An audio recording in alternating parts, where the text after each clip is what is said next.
যিনি করে গেছেন রাসবিহারী একটা প্রাইমারি মাস্টার ছিল জগৎডাঙ্গা, ওই যে ঘর, উনি মারা গেছে। উনি চেনকাবেলায় করেছে। তাহলে আমাদের 59 বছর, আমাদের মানে আগে হয়েছে, তার মানে এটা 70 বছরও বেশি হবে। 70 বছর তো এক কথা হবে, 70 বছরের বেশি হবে। এই জলটা একই রকম পড়ে। গ্রীষ্মকালেও কি এরকম গরম জল পড়ে?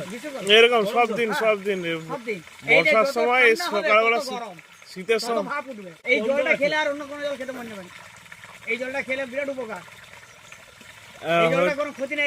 এই জলটা সকালবেলা তুই আসবি, এই যত দূর যাবে জলটা। 40 বছর 59 বছর বয়স, আমার যতদিন জ্ঞান হয়েছে আমি এটা সকালবেলা প্রতিদিন এখানে 5-6টার সময় মুখ ধুই, পেটটি ভরে জলটি খেয়ে কাজে যাই, যে কোনো জায়গায় যাই। আচ্ছা, রান্না বান্না সব এই জলেই হয়? না, এখন ট্যাপ হয়ে গেছে আর এত দূর আসেনি। সামনে ট্যাপ হয়ে যাওয়ার জন্য এইটা আর আসেনি। যখন ট্যাপগুলো লাইন পালিয়ে যায়, বন্ধ হয়ে যায়, তখন এটা ব্যবহার হয়। সকালবেলা আসবি, এই জলটা যত দূর যাবে তত দূর ভাপ ওঠে। আচ্ছা, এই অটাক্ষণাটা হওয়ার কারণ কি? এই চাষিদের জন্য। না না, সেটা বলছি, এটা কি কারণে এরকম? এখন ভালো, তাই নদীর ধার, নদীর সামনে আপনার